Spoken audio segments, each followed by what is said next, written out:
If you ask a disagreeable person what he wants, say, or she wants, they'll tell you right away. They know. It's like, this is what I want and this is how I'm going to get it. But agreeable people, especially if they're really agreeable, are so agreeable that they often don't even know what they want, because they're so accustomed to living for other people and to finding out what other people want and to trying to make them comfortable and so forth, that it's harder for them to find a sense of their own desires as they move through life. And that's not, look, there's situations where that's advantageous, but it's certainly not advantageous if you're going to try to forge yourself a career. That just doesn't work at all. And so even though on average men and women aren't that much different in terms of their levels of agreeableness by the group, if you go out and you look at the extremes, they're very different. So all of the most agreeable people are women, and all of the most disagreeable people are men. And the thing is, the extremes are often what matter rather than what's in the middle. And so one of the ways that's reflected in society, by the way, is there's way more men in prison. And the best personality predictor of being imprisoned is to be low in agreeableness. It makes you callous. Now you might think, well, what's the opposite of compassion and politeness? And the answer to that is, I think it's best sort of conceptualized as a trading game. So let's say that we're going to play repeated trading games. And if you're very agreeable, then you're going to bargain harder on my behalf than you're going to bargain on your own behalf. Whereas if you're very disagreeable, you're going to do the reverse. You're going to think, I'm in this trading game for me, and you're going to take care of your own interests. Where an agreeable person is going to say, no, at best this is, at worst this has to be 50-50, but I'd like to help you every way I can. One of the things you have to be careful of if you're agreeable is not to be exploited, because you'll line up to be exploited. And I think the reason for that is because you're wired to be exploited by infants. And so that just doesn't work so well in that actual world. And one of the things that happens very often in psychotherapy, people come to psychotherapy for multiple reasons, but one of them is they often come because they're too agreeable. And so what they get is so-called assertiveness training, although it's not exactly assertiveness that's being trained. What it is the ability to learn how to negotiate on your own behalf. And one of the things I tell agreeable people, especially if they're conscientious, is say what you think. Tell the truth about what you think. There's going to be things you think that you think are nasty and harsh. And they probably are nasty and harsh, but they're also probably true. And you need to bring those up to the forefront and deliver the message. And it's not straightforward at all, because agreeable people do not like conflict. Not at all. They smooth the water. And you can see why that is in accordance with the hypothesis that I've been putting forward. You don't want conflict around infants. It's too damn dangerous. You don't want fights to break out. You don't want anything to disturb the relative peace.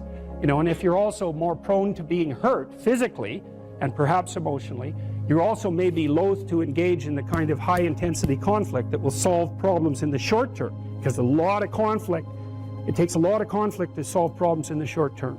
And if that can spiral up to where it's dangerous, which it can if it gets uncontrolled, it might be safer in the short term to keep the waters smooth and to not delve into those situations where conflict emerges. The problem with that is it's not a very good medium to long-term strategy, right? Because lots of times there are things you have to talk about because they're not going to go away.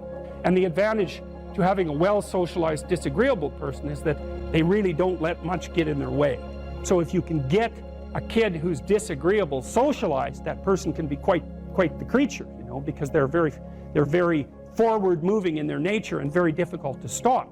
But if you don't get them successfully domesticated, tamed, roughly speaking, by the time they're 4, their peers reject them. And that's a big problem, because your job as a parent is to make your child socially desirable by the age of 4. Like you want to burn that into your brain, because people don't know that. That's your job. And here's why. It's easy if you think about it carefully.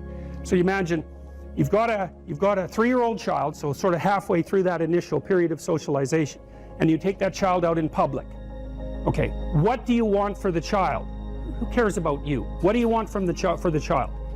You want the child to be able to interact with other children and adults so that the children are welcoming and smile and want to play with him or her, and so the adults are happy to see the child and treat him or her properly. And if your child's a horrible little monster because you're afraid of disciplining them or you don't know how to do that properly, then what they're going to do is they're going to experience nothing but rejection from other children and false smiles from other parents and adults. And so then you're throwing the child out there into a world where every single face that they see is either hostile or lying. And that's not something that's going to be particularly conducive to the mental health or the well-being of your child. If your child can learn a couple simple rules of behavior, like don't interrupt adults when they're talking too much, and pay attention, and try not to hit the other kids over the head with the truck any more than is absolutely necessary, then, and share and play properly, then when they meet other kids, the kids are going to try out a few little play routines on them, and that's going to go well, and then they're going to go off and socialize each other for the rest of their lives. Because that's what happens, is that from 4 years old onwards, the primary socialization with children takes place among other children.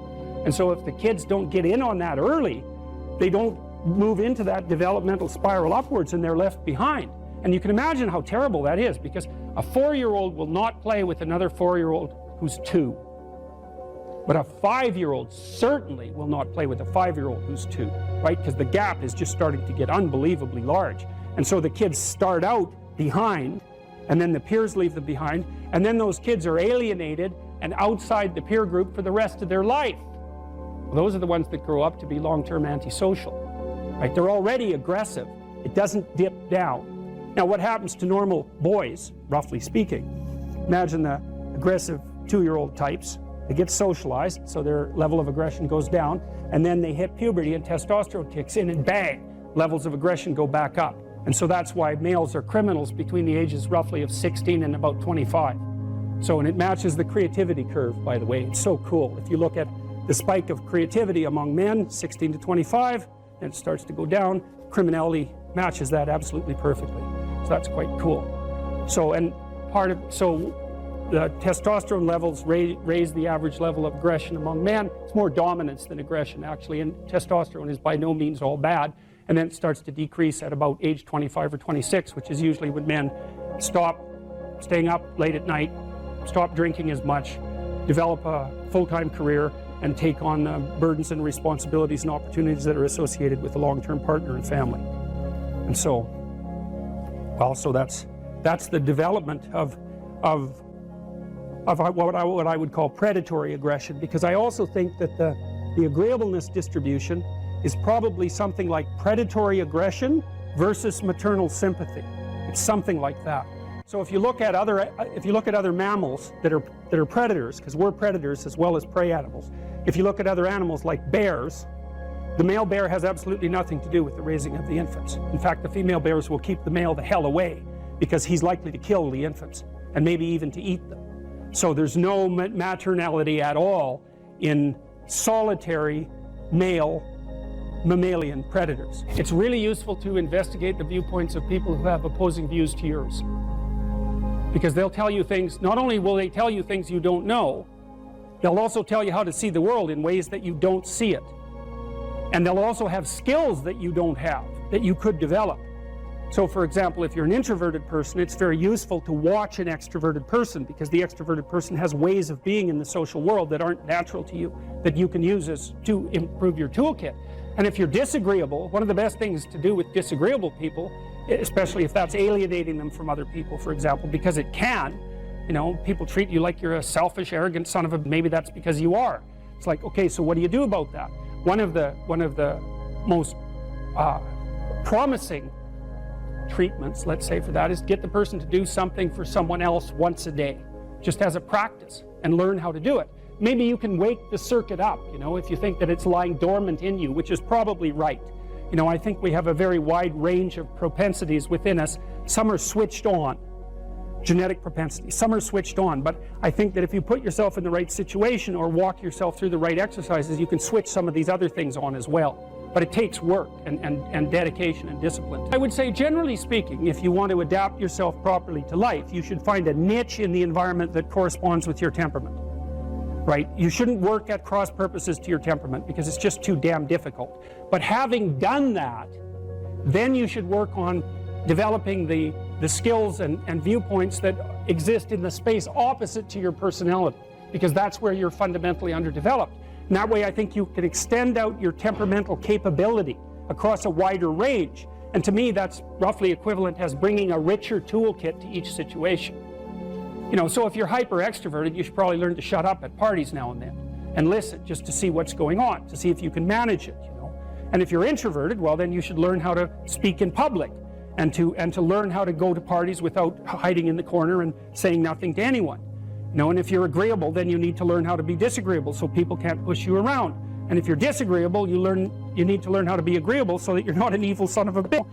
So, and the same thing applies even in the conscientious domain. It's like if you're too conscientious, you need to learn to relax and let go a little bit. And if you're unconscientious, it's time, like, get out the Google Calendar, man, and start scheduling your day, right? And beat yourself on the back of the head with a stick until you're disciplined enough so that you can actually stick to something for some length of time and not living in absolute squalor, which is something that would characterize someone who's very disorderly, for example, because they don't notice.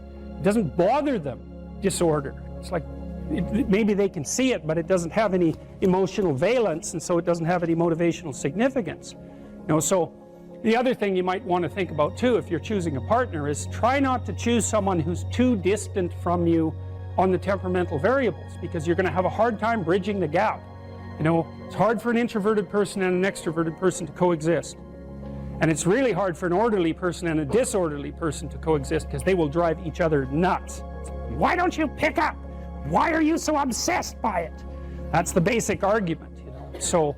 So it's useful to know about your temperament so that you can negotiate the space with your partner as well. And I don't think you should try to find someone who's exactly the same as you, because then you don't have the benefits of the alternative viewpoint.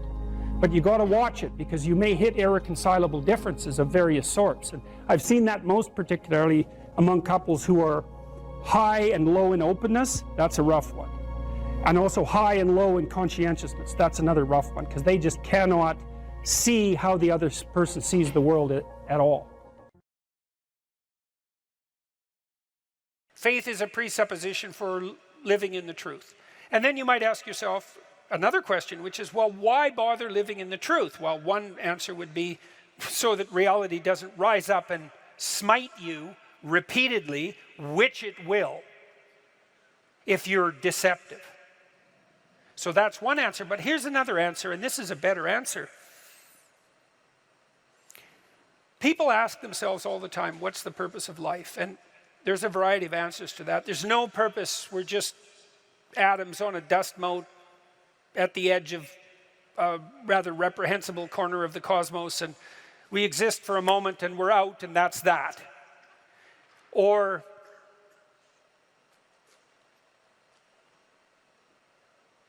we're so lost in a plethora of subordinate meanings that we're confused and aimless.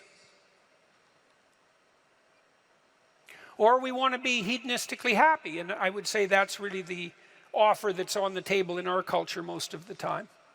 It's like, well, I just want to be happy. And people will say that to you. It's a slogan. It's the most common slogan of our time, I would say. And it's such a preposterous slogan. It's like, what do you mean just? You just want to be happy. That's all. That's all you want. That absolute impossibility. You want bliss unending, no matter what you do. And that's all you want. It's not exactly a small ask, let's say. Because it's the same thing as asking to dwell permanently in paradise. It's something like that. So it's not that likely. And then it also isn't true. That isn't what you want. If you do careful analysis of what people mean when they say they just want to be happy, what they mean is they don't want to suffer stupidly. They're much more concerned, we're much more concerned with not experiencing an excess of negative emotion than we are with experiencing a surfeit of positive pleasure. So first of all, we don't mean we just want to be happy. We mean, please don't make us too miserable. And fair enough, that's reasonable. But then even on the happiness front, even on the absence of misery front, that's not true.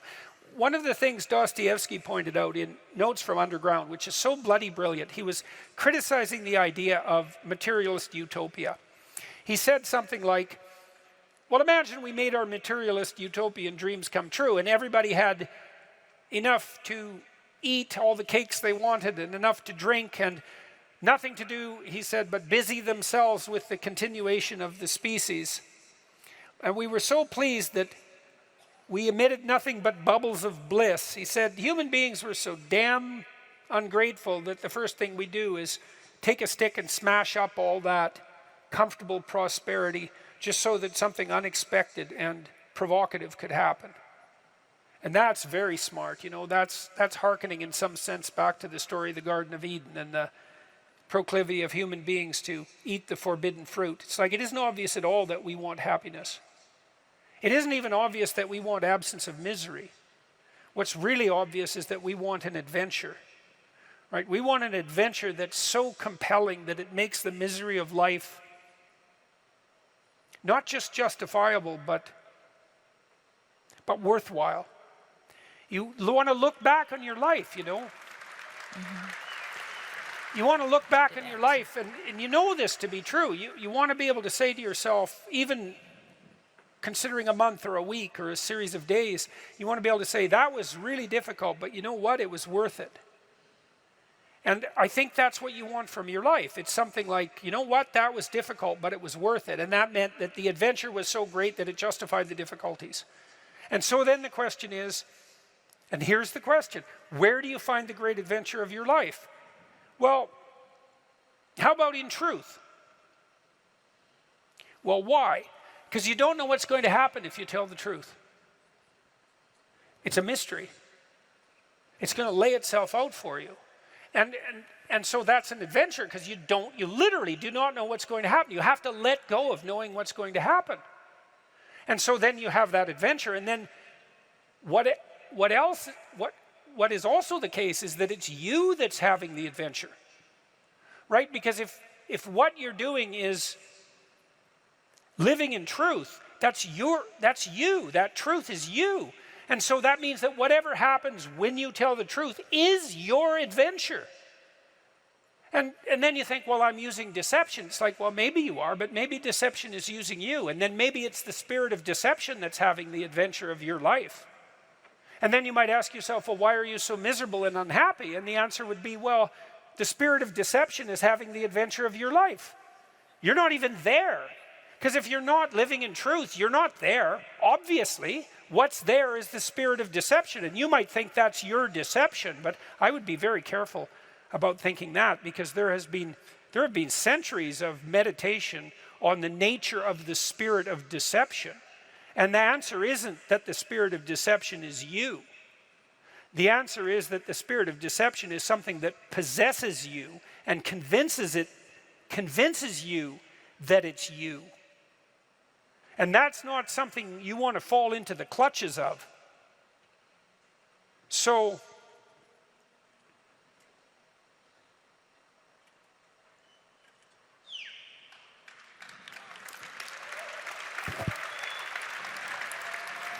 now you have to tell me the question again.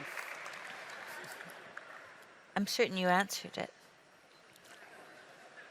This was about teenagers. Oh, yes. Well,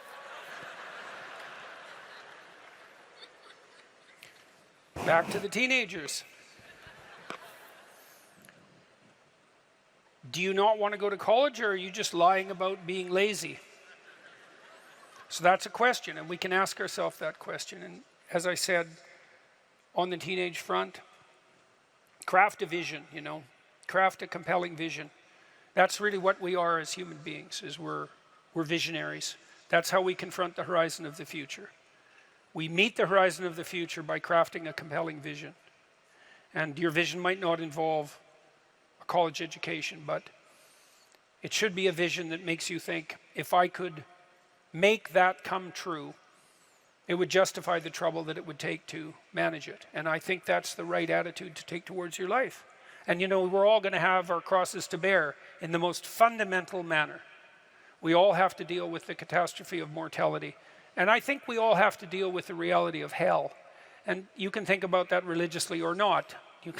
Political hell will do for hell as far as I'm concerned. We certainly saw no shortage of evidence for that in the 20th century. And we all have to contend with that, right? The reality of mortality and the reality of hell. And then we all have to contend with the fact that we have to develop a vision for our life that is so compelling that it justifies those bitter realities. And that's really the nature of the religious enterprise, and that's something you can embark on and should embark on young. If you're trying to figure out who you are, it's figure out who you need to be in order to justify the catastrophe of your life. And then you think, well, that was difficult. Man, that's for sure. But it was worth it. So, thank you very much. It was very good of all of you to come tonight. I appreciate your time and attention. Thank you, Tim. You're welcome. Yep.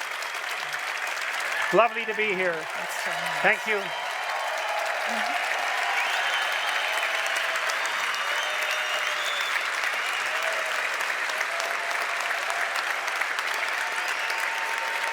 Thank you all. Yep. Good night.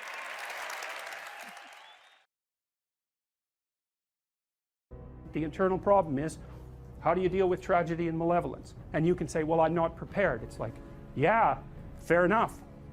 Unsurprising, especially if you were overprotected as a child. It's not a good idea to overprotect your kids, because the snakes are going to come into the garden no matter what you do. And so then you, instead of trying to keep the damn snakes away, what you do is you arm your child with something that can help them chop them into pieces and make the world out of them. So that the trick for human thriving in the face of suffering and malevolence is strength, not protection. It's a completely different idea. We also know this clinically. We know, for example, that if you treat people with exposure therapy for agoraphobia, which is, roughly speaking, the fear of chaos, I would say, the fear of everything, you don't make them less afraid. You make them braver. It's not the same thing. Because with an agoraphobic, see, what happens to them is the fall. They never conceptualize death and suffering. They're naive, right? It never enters the theater of their imagination, and it's because they're protected from it. But then something happens. This often happens to women in their 40s, because they're the people most likely to develop agoraphobia. Something happens. They've been protected from chaos by authority their entire life. So maybe they had an overprotective father, and then they went to an overprotective boyfriend, and then they went to an overprotective husband. And maybe they were willing to be subjugated to all three of those because of the protection, right? So that's the bargain. They stay weak and dependent, and maybe they have to, because that's the only way they can appeal to the person who's hyperprotective. But the price they pay for that is that they're not sufficiently competent. And then something happens in their life, often in their 40s. They develop heart palpitations, maybe as a consequence of menopause. Their heart starts to beat erratically, and they think, oh no, death. It's like, well, who are you going to talk to about that? Right? There's no protection from authority for that. Or maybe their friend gets divorced, or maybe their sister dies, or something like that. It brings up the specter of mortality, and maybe the specter of malevolence and mortality, and it brings it up in a way that authority, recourse to authority, cannot solve. And so then they have panic attacks. What happens? They go out, they get afraid, they feel their heart beating, then they get afraid of their heart beating because they think, oh no, I'm going to die, and they think, oh no, I'm going to die, and I'm going to make a fool of myself while I'm doing it and attract a lot of attention. So the two big fears come up: mortality and social judgment.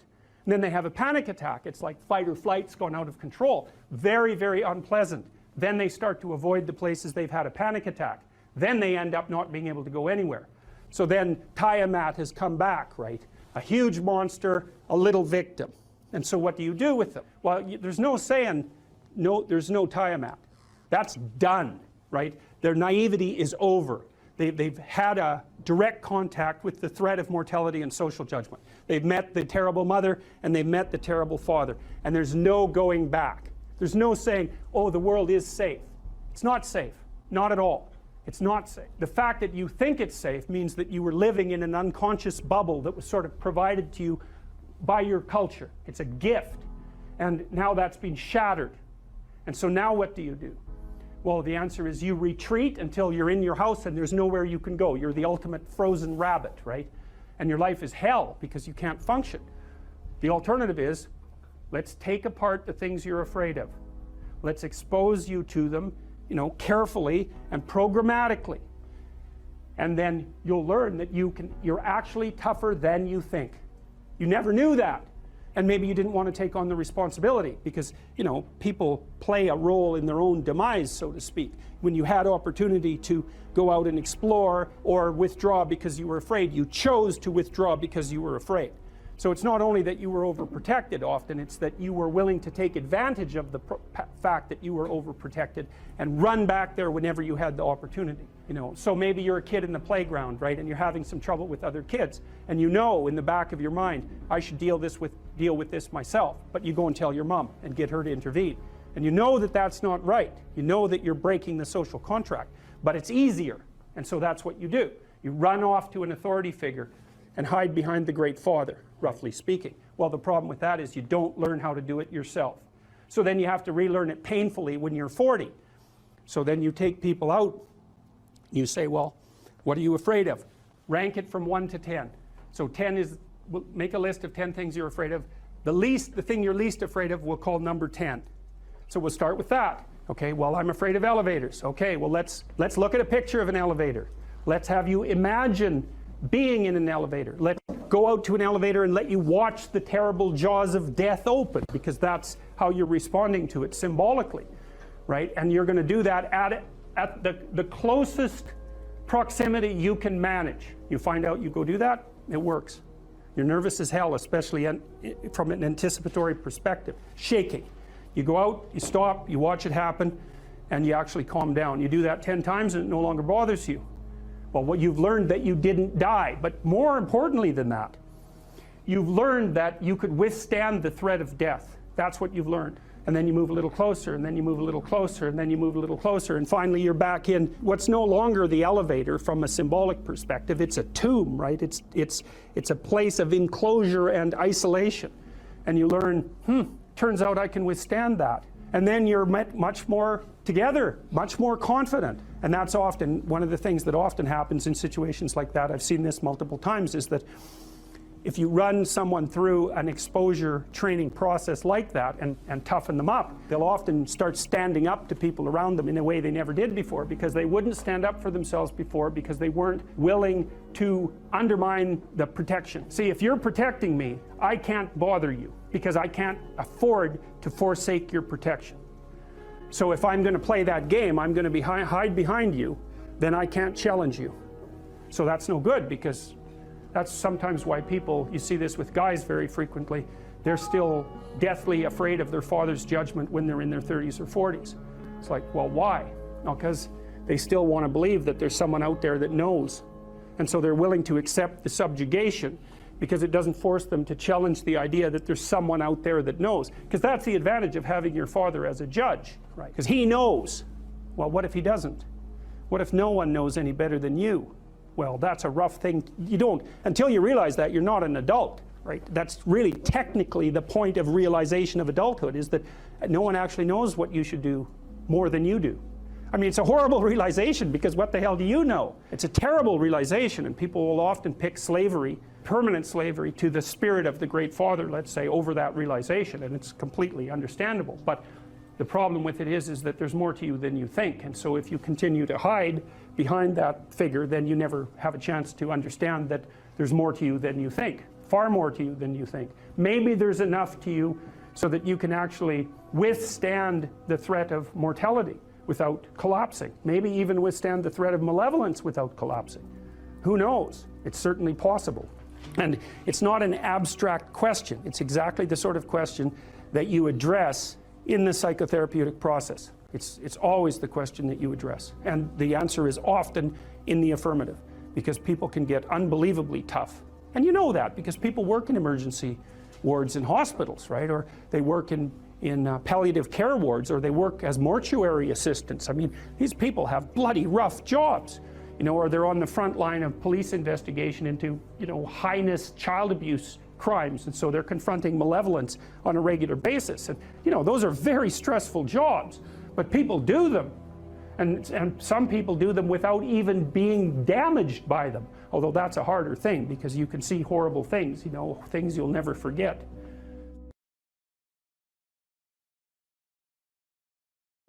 it's known from multiple dimensions simultaneously that the system that produces happiness, let's say in the founder's sense, produces that emotion in relationship to the observation of movement towards a valued goal. And so you can derive some conclusions from that. The first is that without a goal, there's no happiness by definition, because happiness marks movement towards a valued goal. The next is, well, the higher the goal, the more value there is in the observation of movement towards it. And so out of that, you might ask, well, then what's the highest goal? Because why don't we go for that? Well, then you could say, well, you should do your best for the best. You might say, well, that's just to make me hedonically happy. It's like, well, wait a second, cocaine will work for that, because it actually even activates this system. But what about tomorrow and next week and next month?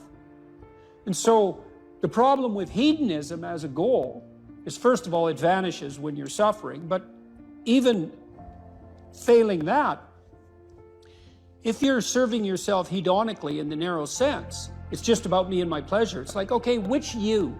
Today's you, tomorrow's you, next week's you, next month's you.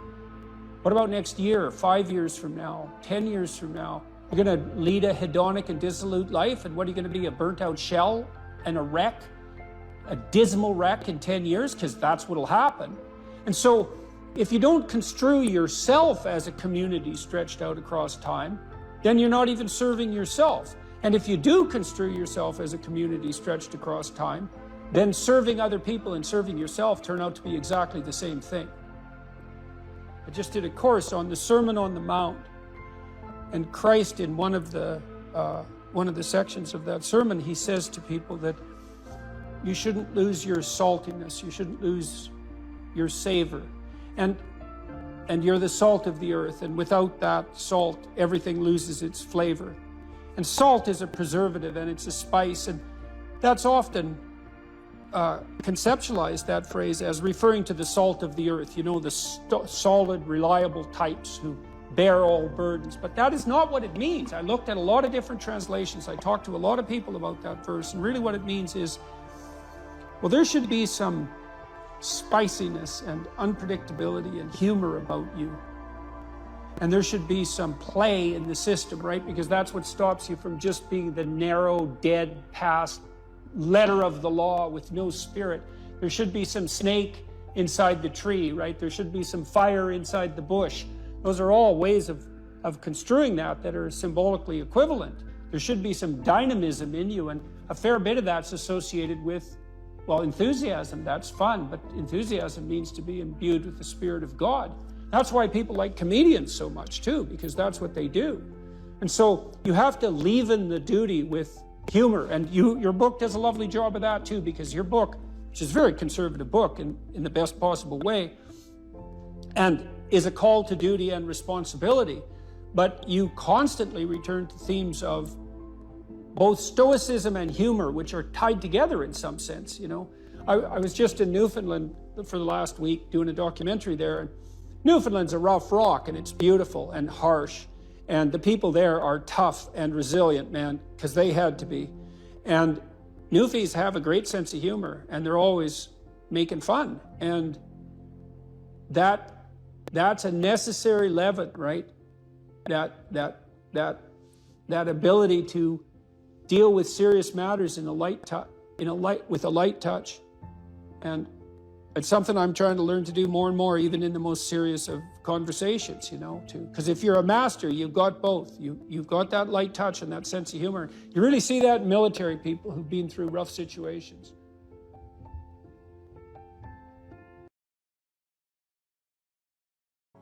What's the keys to building confidence so that you're attracting what you want? Look, I read some of your biographical history before we talked today, and you tell a story about being picked last. Mm-hmm.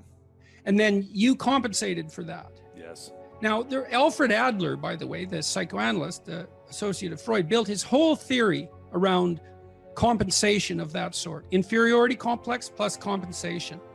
But it's adaptive, right? Like, you got picked last, it embarrassed the hell out of you. Yep. So what did you do? You decided that is not going to be me Never anymore. again. Right. Never again. Okay, Yes. now you did say, you know, that you adopted a maybe too, inflexible model of what it meant to be masculine as a consequence. But when I read that, I thought, yeah, but still, fair enough. It wasn't, the new you that you adopted wasn't optimal in all possible manners, but it was definitely improvement over the previous you. Exactly. I wasn't picked last again, that's for sure. Right. Well, exactly. Okay. So the first thing I would say is that if you feel insecure and less and ashamed and all of that, that you have to take stock. And look, I have an exercise online at selfauthoring.com. There's 3 exercises there. One helps you write about the past, one about the present, and one about the future. The present authoring program helps you assess your faults and your virtues. Okay, well, if you have some faults and you feel insecure and inferior because of that, well, you should. Now, it shouldn't be so much that you're crippled by it and unable to take action. You shouldn't be beating yourself into the ground because you're not everything you could be, because no one is. And if you beat yourself into the ground, then you can't get up and improve. But you have to differentiate. It's like, okay, to what degree am I being hard on myself, counterproductively critical, hearing the voice of my too harsh and angry father in my head, Right. Adopting inappropriate stereotypical representations of masculine competence? How much of my self-criticism is ill-advised? Fair enough. And you want to deal with yourself with a certain amount of care. But then along with that, there's fix your weaknesses. You know, if you're ashamed of being ignorant, you're showing up at a party because, you know, you claim to knowledge that you don't have and someone exposes you. Well, you can be angry at them, and you probably will, but they've actually done you a favor. They pointed out an inadequacy is a pathway that you can travel down, right? A recognized inadequacy is, as soon it's such a gift in some sense, if it's accurate. Because you think, well, what should I do? What should I do with my life? That's a real complicated question. Oh, here's an inadequacy. Excellent. You have a goal now. Rectify it. Now, you still have to think strategically and figure out how to rectify it and do it step by step. But Carl Rogers, the psychotherapist, pointed out that the person, for therapy to be successful, the person has to want to change. So they have to have recognized that they have a problem. If someone is mandated by the court to attend therapy, it's very difficult for the therapist to convince them that they have a problem. Once you're convinced you have a problem, it's like, away you go. You know, I know it's still technically difficult. It requires discipline and all of that. There's no magic solution. But if you're plagued by feelings of inferiority, you should rectify the most obvious inferiorities. I would say that you have to rectify an inadequacy when it's clearly an impediment to your goal. Or you have to shift goals. But if you're shifting goals because of an inadequacy related impediment, then you have to ask yourself, is your desire to shift the goal reliable, or are you just taking the easy way out? Right. You can protect yourself by picking a different goal that's more difficult. That's a good mental hygiene practice, because sometimes you should switch goals rather than rectifying inadequacies. But you can fool yourself then, and that's not good. And if someone is goalless, lazy, unmotivated, not sure what they want to do, what would be a few key steps to get started to turn their life around, or to find the motivation for something greater than where they're at?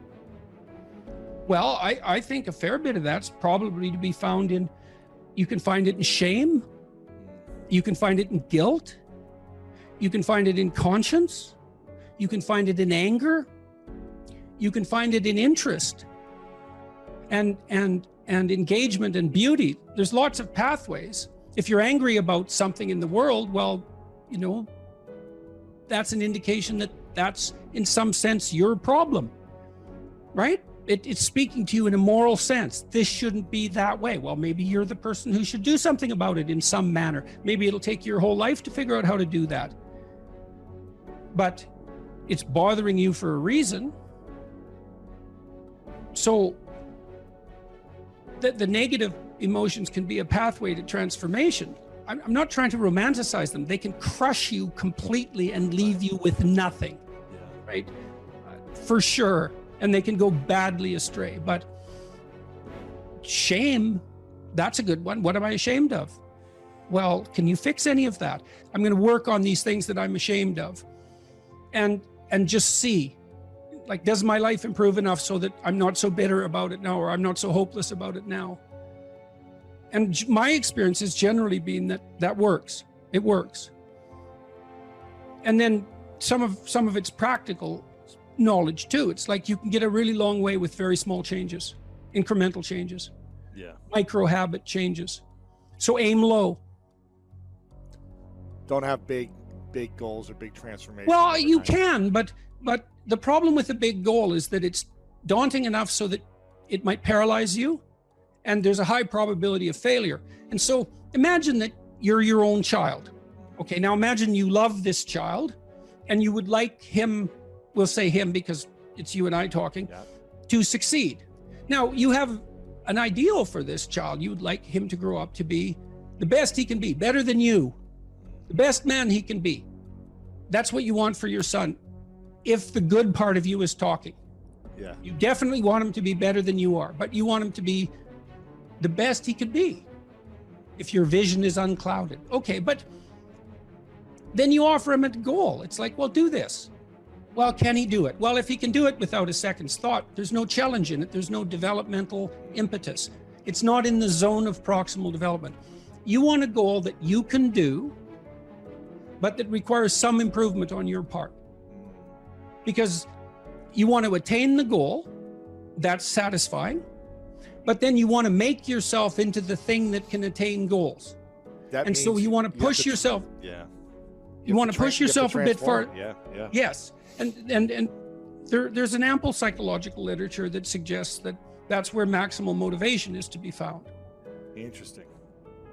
So you're pursuing a goal, but you're also pursuing the goal of transforming yourself at the same time. You're doing both of those at the same time.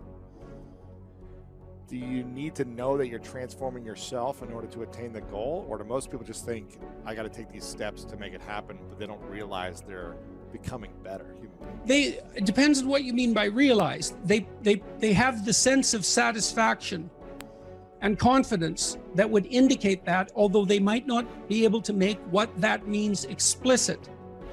But I would say it would be better to make it explicit. It adds one other dimension of possible motivation. I still believe that, genuine accomplishment, but it's ethical. It's always ethical accomplishment. I believe that to be the case. Genuine ethical accomplishment is the best source of security, but it's not unerring. When you mean ethical accomplishment, do you mean doing something good, right? Whether people know about it or not, just good and right for yourself? Is that what I'm hearing you say? Or does someone else need to acknowledge that this was good and right? I think if you've done it for yourself, that's good. But if you do it and other people are in on it and along for the ride, that's also good. And sometimes that's better to bring people along. If it's just a matter of them acknowledging it, well, there's value in that too. I mean, people say, well, you shouldn't care what people think of you. It's like, well, of course you should. Psychopaths don't care what people think of them. Now, you shouldn't care so much what people think about you that you're willing to lie to maintain whatever it is that you think they value. Like, there are places beyond which that becomes counterproductive, clearly.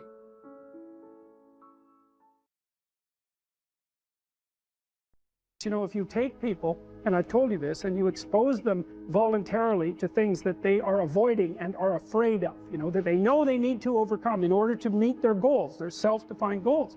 If you can teach people to stand up in the face of the things they're afraid of, they get stronger. And you don't know what the upper limits to that are, because you might ask yourself, like, if for 10 years, if you didn't avoid doing what you knew you needed to do, by your own definitions, right, within the value structure that you've created, to the degree that you've done that, what would you be like?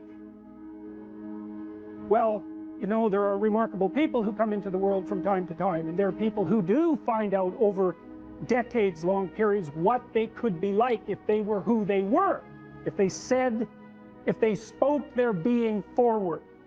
And they get stronger and stronger and stronger, and we don't know the limits to that. We do not know the limits to that. And so you could say, well, in part, perhaps the reason that you're suffering unbearably can be left at your feet, because you're not everything you could be, and you know it.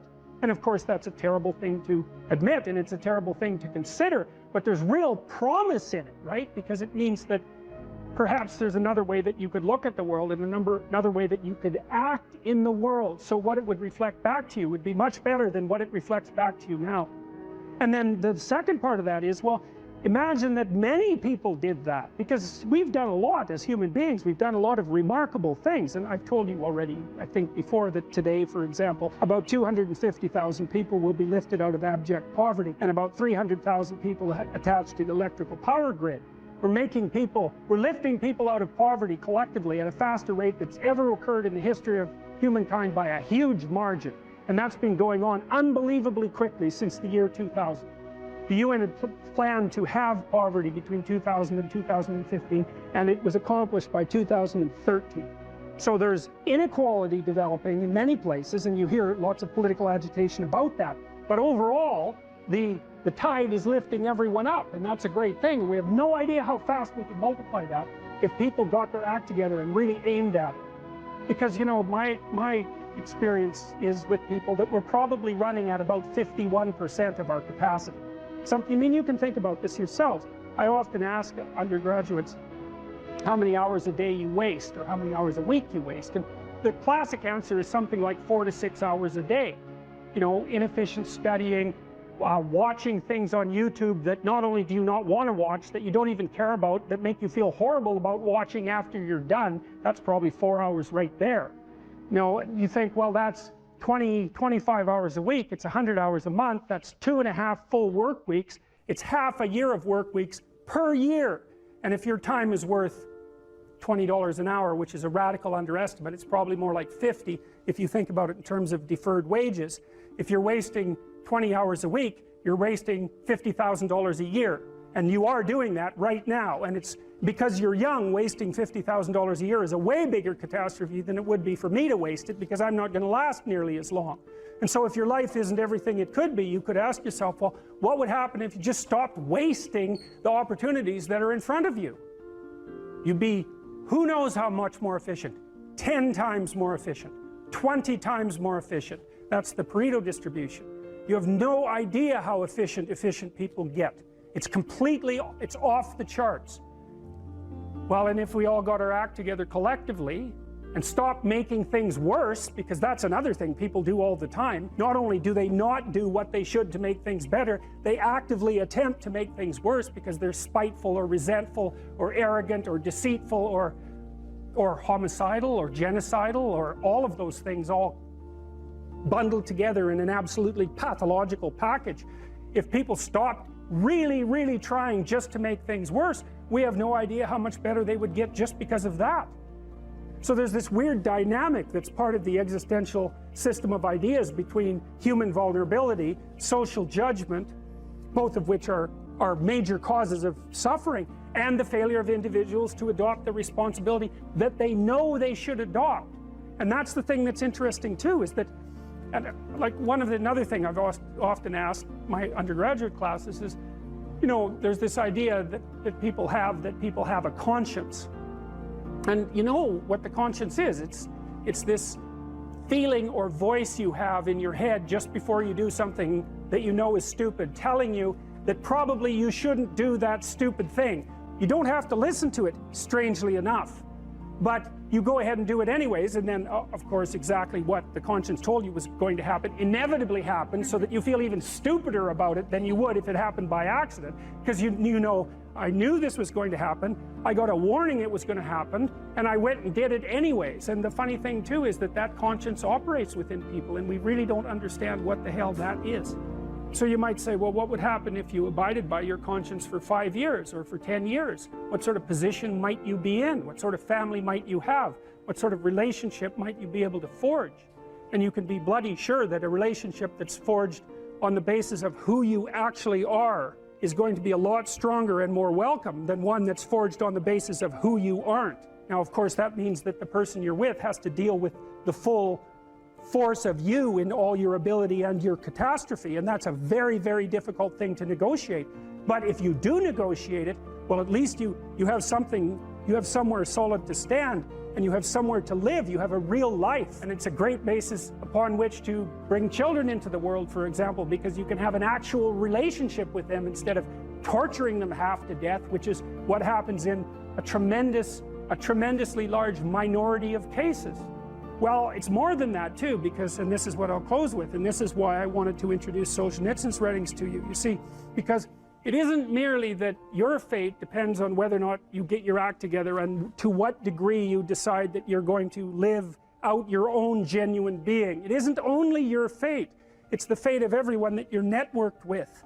And so, you know, you think, well, there's 9 billion, 7 billion people in the world. We're going to peak at about 9 billion, by the way, and then it'll decline rapidly. But 7 billion people in the world, and who are you? You're just one little dust mote among that 7 billion, and so it really doesn't matter what you do or don't do. But that's simply not the case.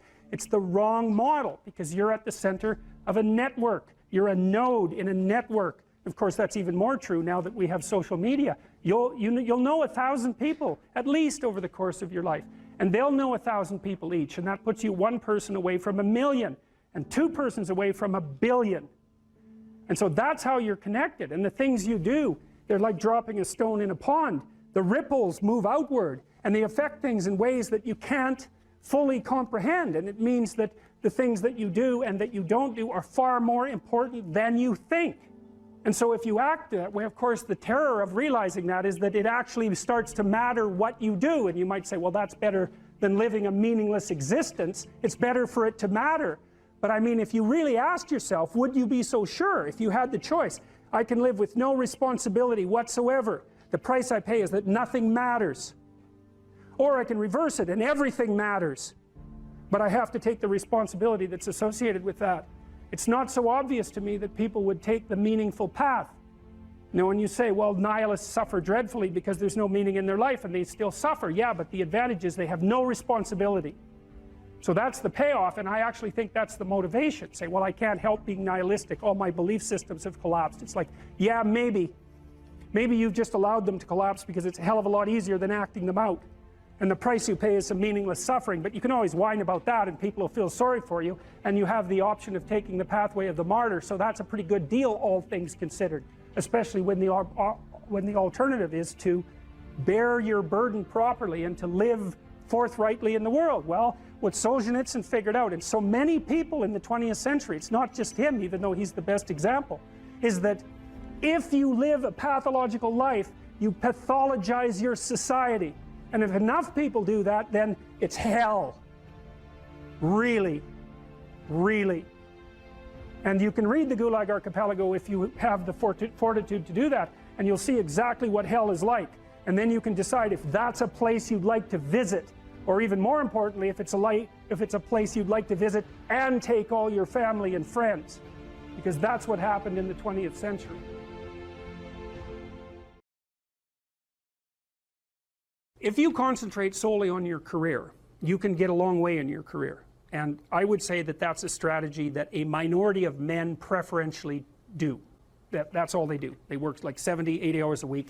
They go flat out on their career. They're staking everything on the small probability of exceptional status in a narrow domain. But it's hard on them. They don't have a life. It's very difficult for them to have a family. They don't know how to take any leisure activity. Like, they get very one-dimensional. Now, it may be that that unidimensionality is the price you have to pay to be exceptional at one thing, right? Because if you're going to be something like a genius-level mathematician, and you want to do that for, or a scientist, say, it's like you're in your lab all the time, you're working 70 hours a week or 80 hours a week, you're smart, you're dedicated, you're unidimensional, and that's how you get to beat all the other people who are doing that. It's the only way. But the problem is you don't get a life. Now, if you love being a scientist and you have that kind of focus of mind, well, first of all, you're a rare person, and second, you're going to pay for it. But fine, more power to you. But it's a It's a risky business to do that. You sacrifice a lot for it. You know, and I would say most often, if you're speaking about having a healthy life, that isn't what you do. You spread yourself out more. So, you know, you have a family, you have some things that you do outside of work that are meaningful to you and useful. You have a network of friends. Well, those 3 things alone, or 4 things alone, are plenty to keep you well oriented. And then if one of those things collapses, you know, everything doesn't go. Now, the price you pay for that is the more you strive to optimize that balance, the less likely you are to be fantastically successful at any single one of them. But you might have a very, you know, if you consider your life as a whole, that might be a winning strategy. One of the things Carl Jung said, I really liked this. He thought that men went after perfection and women went after wholeness. There's something different at the top of the value hierarchy. So perfection would be stake it all on one thing and look for radical success. Not that all men do that, because they don't, but we're talking about extremes, at least with regards to the men that do that. The wholeness idea is more like, well, it's like I want one thing in my life to be 150%, or I want 5 things in my life to be 80%. Well, there's a lot more richness in a life where you have 5 things operating at 80%, but you're not operating at any of them at 150%. So, and I really believe this because I've watched men and women go through their careers now for a long period of time, and one of the things that, there's lots of things that produce this, but one of the things that I've noticed is that mostly women in their 30s bail out of unidimensional careers. They won't do them. They won't put in the 80 hours a week that they would have to put in order to dominate that particular area. And it isn't, the reason that they won't do it is because they decide it's not worth it. And no wonder, because why would that be worth it? You have to ask yourself that. It's like, well, you want to be an outstanding scientist. It's like, okay, really, that's what you want, because that means that's what you do. Because you're competing with other people, you know, they're smart, they're hardworking, and if you want to be at the top, you have to be smarter and work harder than any of them. And working hard means working long hours. I mean, it also means working diligently, but in the final analysis, it's also an additive issue. If I'm smart and hardworking and I can crank out for 70 hours a week, and you do it for 30, it's like, in 2 years, I'm so far ahead of you, you will never, ever catch up. So, anyways. And I think partly, maybe part of the reason too that women are oriented that way more than men, I think there's 2 reasons. One is socioeconomic status does not make women more attractive on the mating market, but it does make men more attractive. And the second is women's time frame is compressed, right? Because guys can always say, well, I'll have kids later, and they can say that till they're like 80. Whereas women, it's like, no way, man, you got to get it together by the time you're, let's say 40, but really probably by 35, but definitely by 40, because otherwise it ain't happening. And that's bloody dreadful. One of the common routes to extreme unhappiness is to want children and not have them. I wouldn't recommend that. You know, you see couples who are in their 30s. 1 couple in 3 over the age of 30 has fertility problems. That's defined as inability to conceive after 1 year of trying. 1 in 3. So it's worth thinking about, because people are very, very unhappy if they want to have kids and then they can't. Man, you're in the medical mill for 10 years if that's what happens to you. We've got a hypothesis that we're still working out that's supported to some degree by the relevant literature. So imagine that you're looking for a stable partner, right? So you might think, well, what do you want in a stable partner? And at least in principle, one of the things you don't want is too much mismatch between you and that person on the 5 fundamental dimensions. So for example, if you're really extroverted and you have a really introverted partner, you're going to engage in continual conflict about how much social activity the 2 of you should subject yourself to. And it's very, very difficult for people who widely differ on those dimensions to come to consensus, because it's not just a matter of opinion, right? It's really a matter of different, if you're looking at extremes, of really different types of people. And the thing about introverts is they just don't enjoy large-scale social interaction that much. One-on-one they're often fine, but in a group they don't like that, and it tires them out. Whereas a real extrovert, it's like you isolate them and they just wither on the vine, because a huge part of what actually motivates them in a positive way is tangled up with social interaction.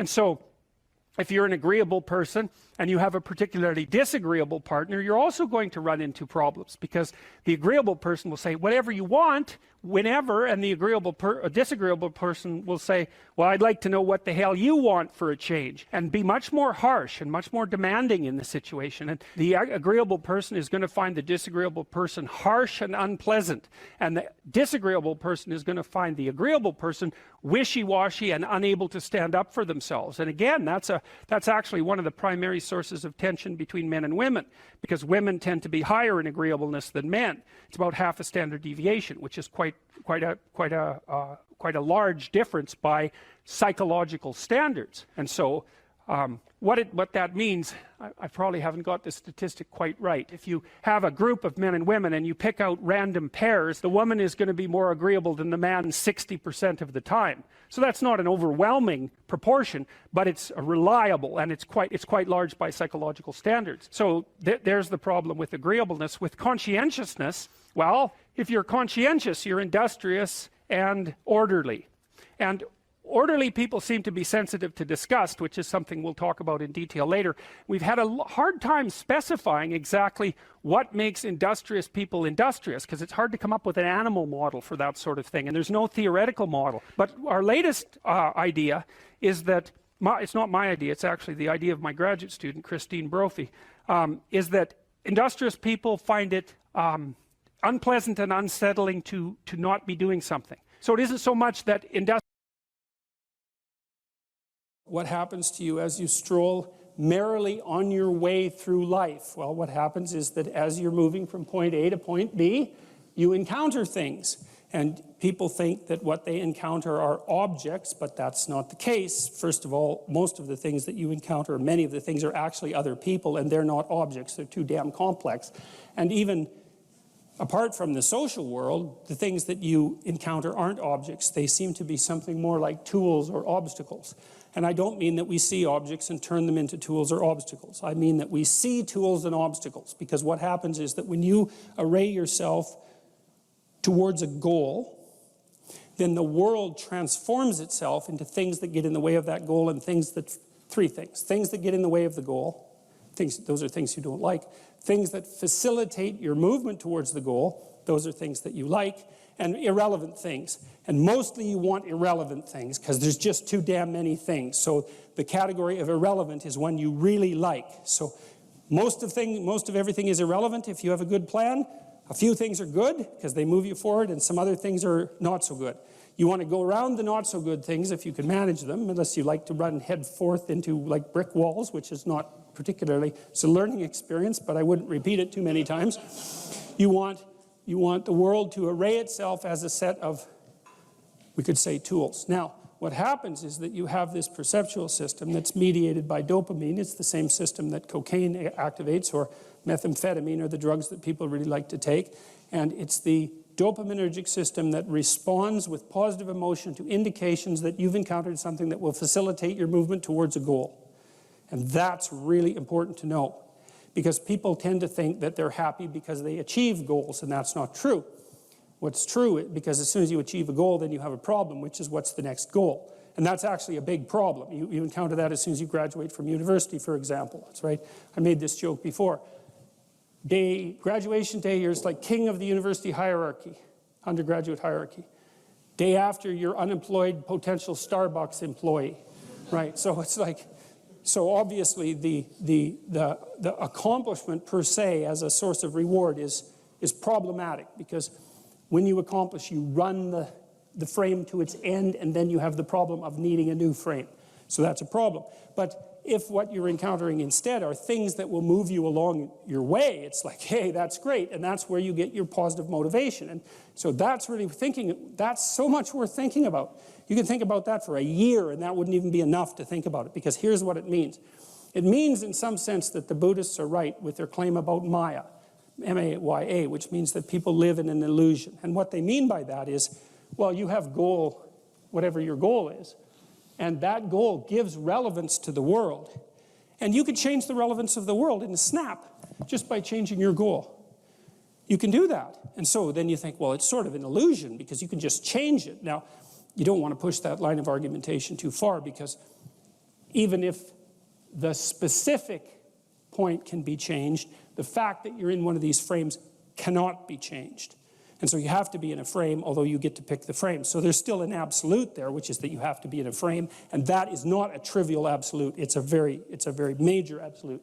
So then you think, okay, all of your positive emotion is going to be experienced in relationship to the goal. Well, then we think, well, you could use some positive emotion. It's a good thing. Positive emotion inhibits anxiety and disappointment and frustration and pain. It does all that.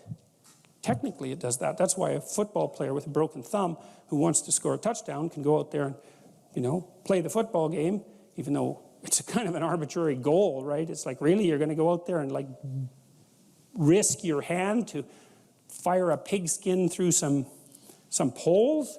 It's like, well, you can say the same sort of cynical thing about most of the things that people do, but you can't say the cynical thing about the fact that they have to do things. So you have a point, you have your aim, you have your ambition, and then that's what turns the world into a potentially positive place. And here's the kicker. This is so cool. The higher the aim, the more the positive emotion. So that's you think, well, why should I bother? Why should I bother doing something lofty and difficult? It's like, because it's worth it. That's why. Because the alternative is stupid suffering. Because really, because what happens is, like, you don't need a framework in order to suffer. You can just lay there day after day and suffer, right? That's easy. So that's the default condition. If you don't have a lofty ambition, then you suffer miserably. And the reason for that is life is really complex, short, finite, full of suffering, and beyond you. And so you can just lay there and think about that, and it's horrible. And so that's not helpful. It's just not useful. And so, people often say life is meaningless. It's like, no, it's not. That's wrong. Because if it was meaningless, that'd be easy. You could just sit there and do nothing, and it wouldn't matter, right? It'd be like you were like a lobotomized sheep. It's just irrelevant. But that isn't what happens. When people say that life has no meaning, that isn't what they mean. What they mean is, I'm suffering stupidly and intensely, and I don't know what to do about it. Well, the suffering is meaningful. It's just not the kind of meaning you want. So how do you get out of that? You note the baseline of suffering, which is very, very, very, very high. And then you say to yourself, okay, I need to do something that justifies that. And that's not so easy, because the baseline for suffering is high. If you're going to make something of yourself, let's say, so that it's worthwhile to exist in the world, then you have to aim at something that's so well structured that you can say, yeah, earthquakes, cancer, death of my family, dissolution of my goals, ultimate futility of life, and the heat death of the universe. Hey, it doesn't matter, it's worth it. They use power to exploit those who are weak. That explains all economic relationships. You can apply the same lens to history. History is nothing but the power struggle between different claims to power. That is absolutely what people are being taught in our institutes of higher education. And it's unlikely that there's a doctrine that's more corrosive in relationship to the actual spirit upon which your country and the free West in general was founded. Those are antithetical stories. Well, what's the alternative story? Well, let's lay some out. Here's another story. Do what you want will be the totality of the law. That's a somewhat mangled quotation from Aleister Crowley, who was a Satanist in the late part of the 1800s. He was like a disciple of the Marquis de Sade. He was one of these people who believed, as you can believe rationally, that why the hell shouldn't I do just exactly what I want whenever I want to whoever I want, regardless of, well, let's say the cost to them. What's the rational argument against that? What if I have power and I won't get caught, for example? If I just get away with what? The untrammeled expression of my most primordial desires. Why not let that be the story? One whim after another. That's the hedonistic story. It's a cacophony, that story, because as you know from your own experience, if you give yourself over to your immediate wants, you're just one appetite after another, right? There's no real coherence there. You basically have the same psychological status as a very badly behaved 2-year-old. Well, two-year-olds are like that. They don't have a integrated, their fundamental pattern of being and personality isn't integrated yet. And so they're more or less at the mercy of their whims. And a hedonist is a worshiper of his own whims, right? And he's a pagan in that sense, because it's just one damn desire after another. And he might say to himself, well, those are my desires. He might identify with those desires. And that's really, what would you say, the cardinal form of identification in the modern world. I identify with what my wants are, particularly sexual wants. That constitutes my identity. And anyone who gets in the way can go directly to hell. And that's a very pathological mode of being. And there's a variety of reasons for it, not least that it's exactly reflective of the same kind of immaturity that makes 2-year-olds entirely self-centered and driven by instinct. Now, you might say, well, what's wrong with that? You know, and 2-year-olds have their delightful element. You know, they're very enthusiastic. They're very spontaneous. They're kind of alive in a fiery way, but they're completely incapable of taking care of themselves, right? And this isn't a hypothesis. You don't see roving bands of thriving 2-year-olds running through the forest organizing themselves. Well, why not? Well, it's because that short-term, self-centered, whim-dominated possession doesn't allow you to exist in the world. You have to mature. And of course, that's what you're trying to do with your kids as a parent, is you're trying to shepherd them through the process of maturation. Well, why? Well, how about so they have some friends?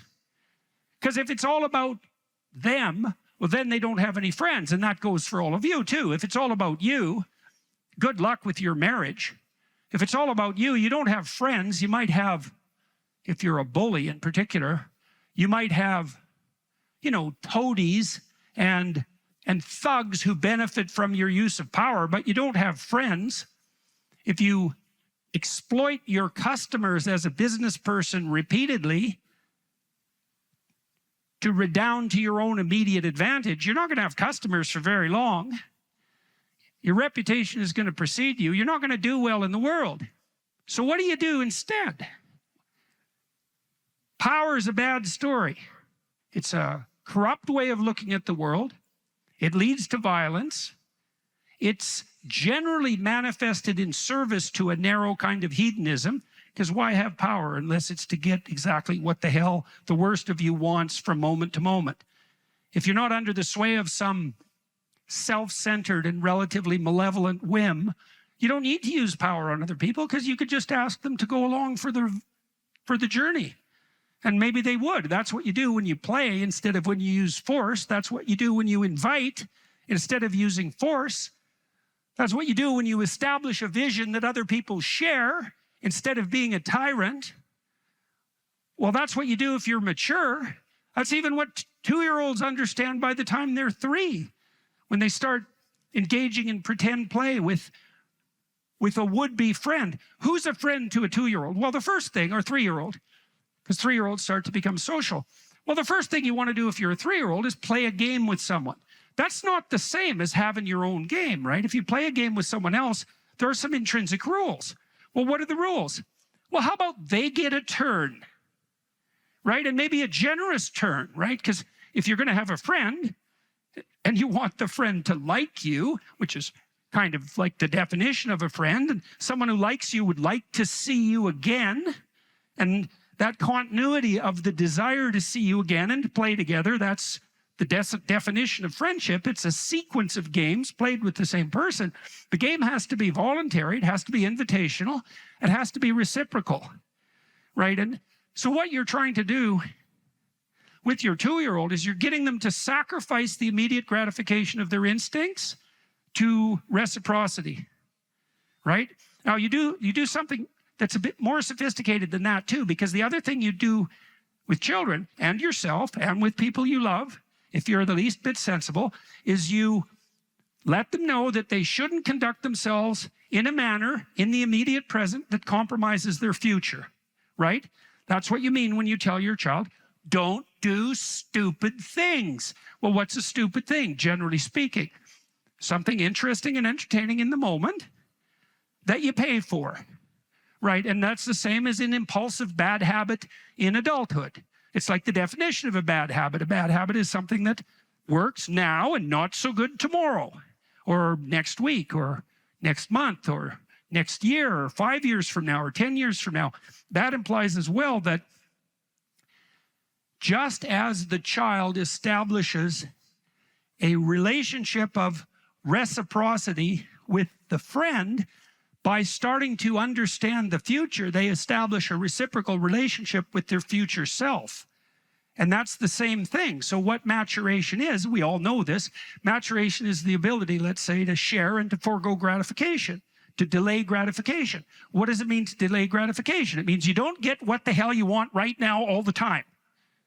You have to conduct yourself in a manner that assures communal stability, let's say, and reciprocity. And in the enjoyable sense, you want to be surrounded by friends and compatriots and people who move you forward and people who wish you well, because that's going to be a lot better for you than the alternative. And you want to do that in a manner that assures the future.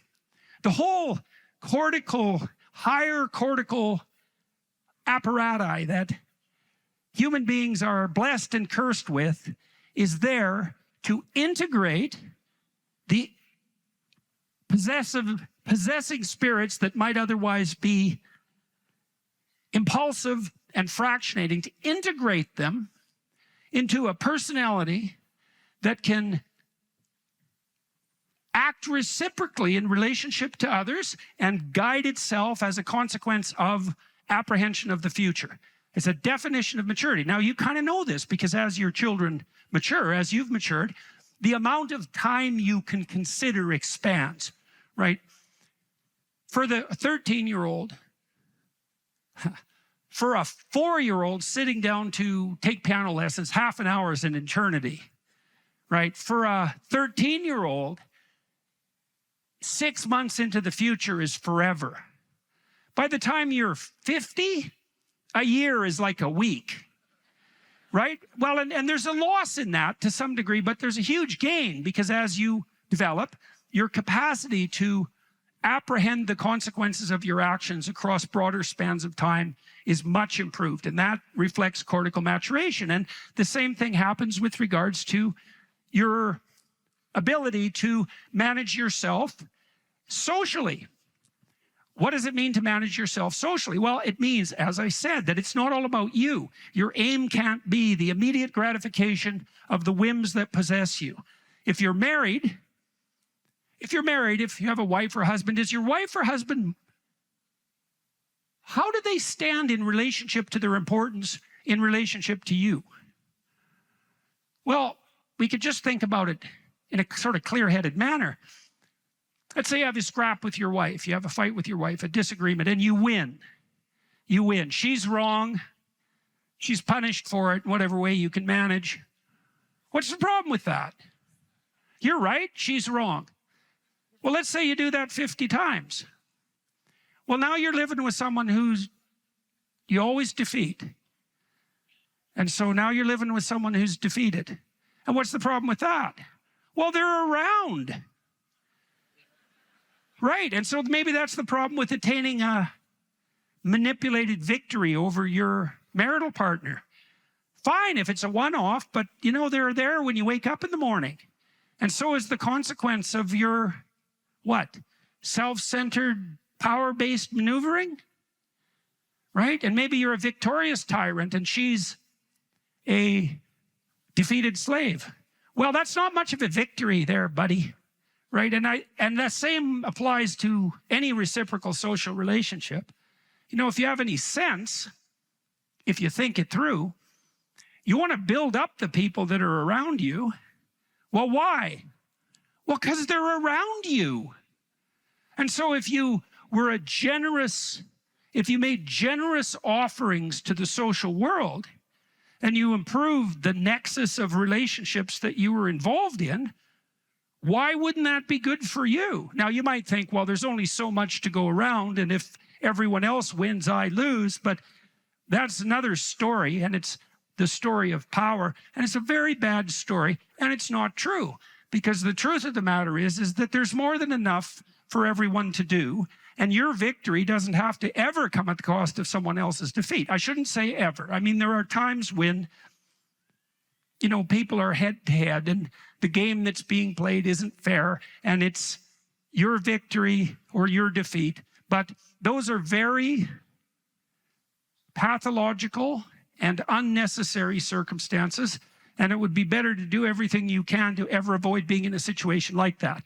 Situations like that arise when your relationships have deteriorated radically. So let me bring in another chapter that nobody ever asks about, which is chapter 4 on puberty. And I spend a lot of time in that chapter talking about initiation rites, because most societies, traditional societies, have, you know, a girl has to be turned into a woman. Now, girls will, without any socialization, girls will begin to menstruate, they will become fertile. And so societies almost usually mark that point. But for girls, there's a sense that this will happen, and then they have to be inducted into the secrets about sex and parenthood and all those things. Boys, what I learned from my time in cultural psychology, boys is much harder because boys don't turn into men just by getting older. Little boys are kind of like girls, and they're with their mothers. But especially in a warrior society, you have to get them from the world of girls and women to become a man. How do you do that? Well, a lot of toughening. They need a lot of toughening, and it's a long, drawn-out initiation. And we still see this in fraternities and sororities. Sorority initiations, I believe, are universally more mild at any university than the fraternity. The boys go through much harsher rituals. But where I'm going with this is, how do you turn a boy into a man or a girl into a woman? How do you turn a child into an adult of their sex? You have to have some guidance from elders, from someone a little older, who is imparting knowledge to them, who is choosing what they consume in the sense of what stories, what inputs. And while we didn't do a great job of that, I mean, when you and I were growing up, a lot of the messages came from television, but at least those messages were made. None of the TV we watched was by other children. None of it was created by other children. It was all created by people in our parents' or our grandparents' generation. And it often had a moral. And it was, you know, for me, it was very American. It was like, this is part of, so television and movies used to play a huge role in putting in the patterns, the knowledge that you need to be a member of your culture. And books. And books, thank you. Yes, of course, and books. So that's why people have cared so much about education, literature, because it's not just the facts you're learning.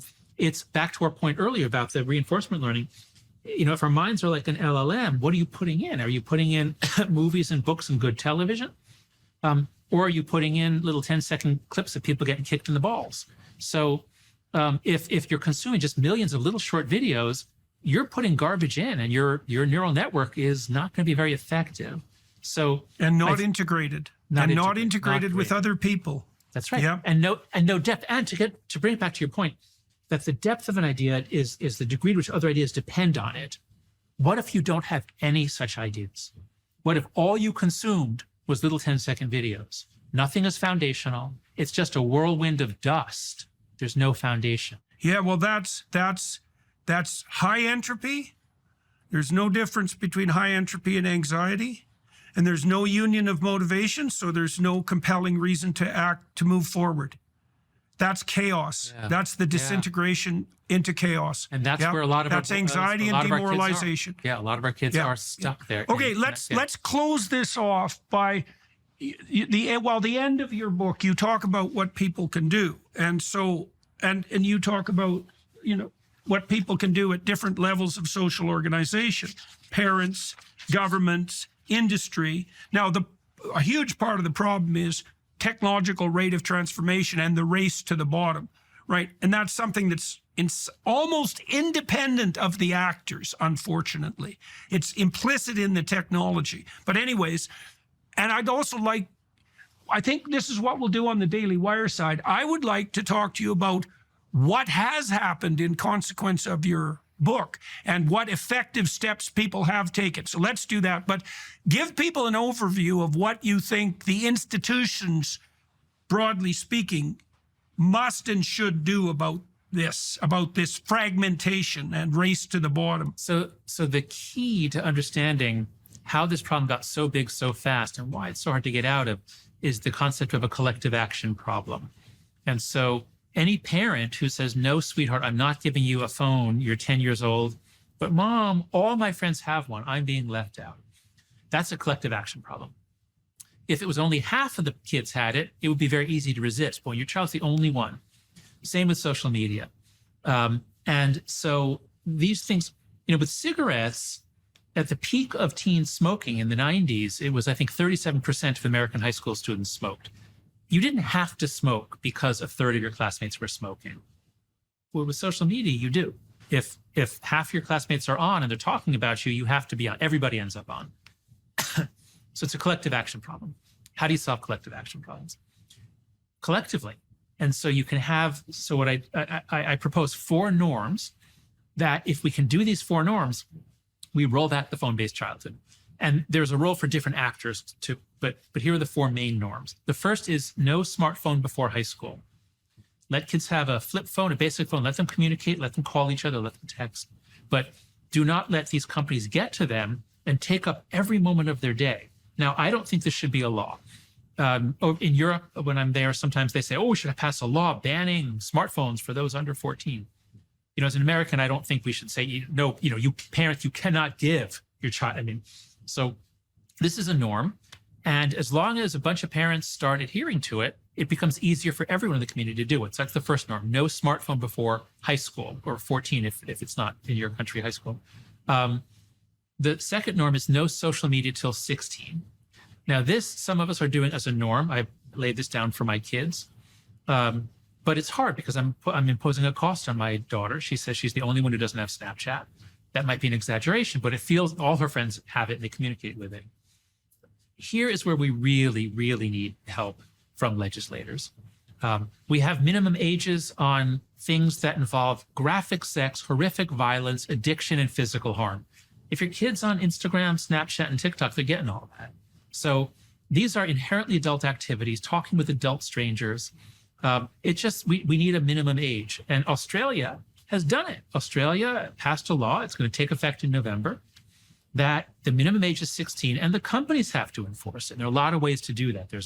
So many companies do age verification. So that's the second norm. The third norm is phone-free schools.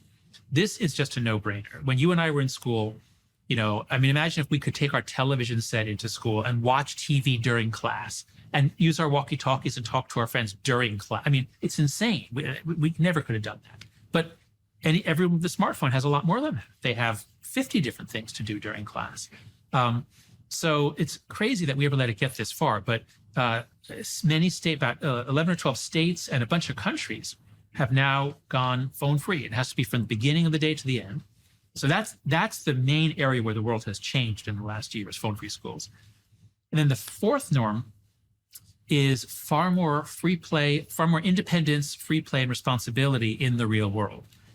Because the book isn't about technology or social media, it's about childhood. And a phone-based childhood is not a human childhood. Kids are going to miss out on most of the things they need. So we can't just take away the devices and say, okay, you're an only child, sit at home, read books, play guitar. Like, they could do that a little bit, but we have to give them back each other. We have to give them back fun. We have to give them back thrilling adventure, hanging out, riding bicycles, going down and going down to the 7-Eleven, buying things you shouldn't buy, whatever. So if we do those 4 things, then we restore childhood in the real world. I believe that rates of anxiety and depression will go down. I believe kids will have more slow dopamine. It won't be all quick dopamine all day long. Test scores, I believe, will stop dropping. This is important. Test scores in the United States actually rose. Academic ability actually rose from the 70s through 2012, and then it began to drop.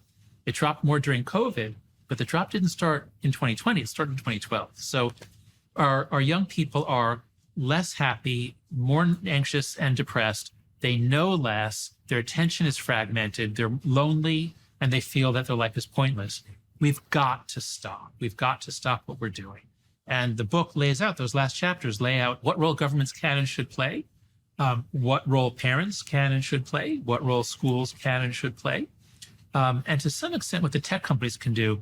But they have so much money at stake here that I don't expect them. I mean, there are a few like Pinterest that are not harming kids. They've done some things to really protect kids. But the main ones are only going to respond to either legislation or litigation. So I'm hopeful that their behavior will change. But that's what the last part of the book is about. How do we solve this? And I actually think we can solve this in the next few years. So what we'll do on the Daily Wire side, for those of you who are watching and listening and who are prone to continue the discussion there, is I want to find out more from Dr. Haidt, from Jonathan, from John, what steps have been taken, because I know there has been movements in many states, many provinces in Canada, on the phone-free school front, for example. But I would like to know how widespread that is, who's spearheading it, what's been effective, how this can be moved ahead in the future, the potential pitfalls of intervention of this sort, etc. So you can all join us on the Daily Wire side for that discussion to continue. You have to be tough as a damn boot to be good, because you have to stand your ground when you need to stand your ground, and you have to be able to say no when it's time to say no, and you have to mean it. And so then you have to think and plan strategically so that when you're going to say no, you can mean it and it will stick. You know, and that takes a certain amount of integrated malevolence, I would say. And once it's integrated, it's not malevolence, it's strength. It's strength of character. It's the ability to stand your ground. And you have to cultivate that. And you cultivate that at least in part by telling the truth. And so you take your place in the world as a decent person and as a decent citizen, and you play the hierarchical game properly. And that is to stand up straight with your shoulders back. It's like the world's an onslaught. You've got the tyranny of culture to deal with. You've got the catastrophe of nature. You've got your own damn malevolence and ignorance, right? All coming at you, plus the incredible, complicated, indeterminate potential of the future. That's all coming at you, and it's all your responsibility. And you can cringe away from it and be afraid of it and be victimized by it and be bitter and cynical about it. And no wonder, because it can be painful. Or you can turn around and you can say, man, bring it on, because there's more to me than there is to the catastrophe. And this is what I discovered from looking at what I looked at. I looked at the darkest things I could look at, really, for 30 years. I was really a lot of fun to be around, I can tell you. I looked at the darkest things that I could think of, right? Not only what happened in Auschwitz and what happened in the Gulag, but personal issues. You know, it's like I wasn't so much interested in the totalitarians as a group. I was interested in the people who undertook the terrible acts that the totalitarians required. You know, the people who, I was just rereading Ordinary Men, and it was a story about a police battalion in Poland that trained ordinary policemen to take naked pregnant women out into the fields and shoot them in the back of the head. It takes a lot of training, by the way, before you can bring yourself to do that. And you aren't the same person by the end of it. It's pretty goddamn horrific. You know, and I was trying to figure out, what would it be like to be that person? Because we are that person. And then what would it be like to not be that person, right? To refuse to do that, to not participate in that. You know, and what I discovered by making that totalitarian proclivity personal was that there's more to us than there is to the horror. As nature is, bent on our destruction, bad as culture is, tyrannical and bloody back as far as you can look, as malevolent as you are in the darkest part of your heart, and that's plenty malevolent. The possibility that's within you that can well up, the courage and the truth and the ability and the skill and the willingness to set things right, if you are willing to set them right, is more powerful than all of that. And so it's so interesting. It was proof for me of an old saying I read from Carl Jung. It's an alchemical motif, in stir qualinus inventur, which is what you most want to be found will be found where you least want to look, essentially. And it's so interesting because it means that if you're willing to turn around and to stand up straight and face the darkness like fully, what you discover at the darkest heart is the brightest light. And that's something that's so much worth discovering, because there's going to be terrible darkness in your life. And it's going to make you cynical and bitter. And it could easily be that you're just not looking at it enough. Because if you looked at it enough and you didn't shy away and you brought everything you had to bear on it, you'd find that there was more to you than there was to the horror. You know, I watched my father-in-law. I'll end with this. And you know, you don't know, because you're not bringing your A game to the table with all that cynicism and bitterness and resentment and willful blindness and avoidance. Maybe you're playing at 60%. It's not good enough, because there's too much of what's bad for 60% to be good enough. It's like you need 90% or 95% or 100%. When about 15, 20 years ago, my mother-in-law developed frontal temporal dementia, which I wouldn't recommend. You know, it's one of those degenerative neurological diseases like Alzheimer's, and those bloody things are like they're in the top echelon of awful. You know, you watch a person deteriorate before your eyes. It's a lengthy, lengthy death. And it was slow. And her husband, he lived in this little town that I grew up in, about 3,000 people. And he was quite a character, man. Everybody knew him. I bought him a Foghorn Leghorn t-shirt once, because that's kind of what he was like. He was loud and sort of bombastic, but he stood up straight, I can tell you. And he played the fool a little bit, mostly for the amusement of people, but he was no damn fool. And I always admired him and liked him. And the feeling was mutual, thank God, since I married his daughter. And, you know, he drank a lot with his crazy friends up in northern Alberta, and he wasn't at home a lot because he was working a lot. And you know, he was kind of a party animal about town, but a good businessman and a good man. And then his wife got sick, and they moved to another town. And, you know, he took care of her for like 15 years. It was unbelievable as she deteriorated, you know, and she got more desperate to have him around, and her love for him never went away. Even as she lost herself almost completely, she would always light up when he came into the room, you know. And he took care of her right till within weeks of her death. He had to finally put her in an old folks' home because he was no longer strong enough to lift her up from the chair. And we interacted with him a lot, you know, because we were trying to help him figure out how to cope. And we had signs put up in the house, electronic signs that would tell her when he was leaving, so that she would know where he went. And we had recordings in the bathroom so that she knew what to do when she went into the bathroom. And we tried to do everything we could to not make this absolutely bloody, atrocious experience complete hell. And he participated the whole way, you know, and it was really something to see. It was really it left me with a tremendous sense of admiration for him, but not just for him, but for people who can do that, you know. And if there was a new decline, he took it on, and he didn't complain about it. And he tried to do what he could, you know. And like, it was no picnic, don't get me wrong, but it wasn't hell. And then we were all gathered around the deathbed, my wife's mother's deathbed, and the family was there, and they got along pretty well, you know. Her sister's a palliative care nurse, and the other one's a pharmacist, and none of them are particularly afraid of illness and death. You know, they're a pretty tough group. And so, you know, they made sure their mother's lips were wet while she was no longer eating or drinking, and tried to make her comfortable. And they were around the deathbed, and they were kind of getting along, you know. It wasn't Family Feud at mother's death time, and that was kind of nice. And she died, and that was that. But it wasn't just that, because the fact that the family had coped with it well and nobly and honorably, I would say, brought them together.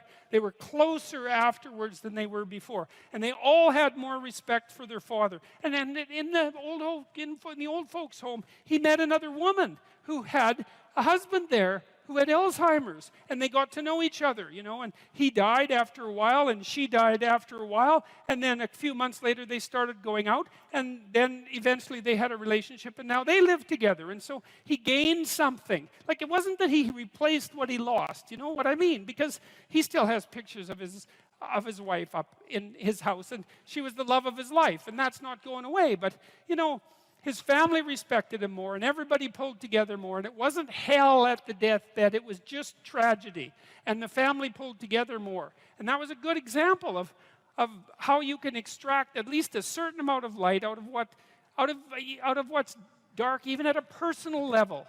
And it's worth asking yourself. It's like, drop what you're doing that's foolish, that you know is foolish, and pick an aim that's worthwhile, you know, to make things better for yourself, like you're worth taking care of, like you're worth something, you know, and to surround yourself with people who believe the same and who are rejoicing in your accomplishments and unhappy when you fail, right? And you're comparing yourself to your accomplishments of yesterday and not to someone else's today, so that you're not jealous and bitter. And you put your own house in order so that you're not cursing the world when some of its disarray might be your fault. And you're trying to pursue something meaningful, and you're doing your best to tell the truth and all of that. And then you see what happens.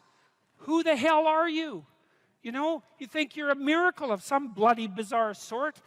We've been around for 3.5 billion years. You know, every single one of your relatives propagated successfully. And here you are, against all possible odds, in this world of hell in some sense, and bitterness and tyranny and malevolence. And yet, God only knows what's inside you, this capacity for consciousness, the capacity to confront potential and to turn it into something good.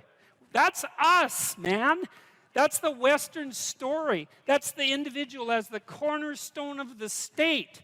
That's our responsibility, and it really is who we are. When I talk to people about doing the future authoring program, they often put it off, and it's not surprising because it's hard. But it's more than that. They think, well, I don't know how to write. I'm going to do a bad job.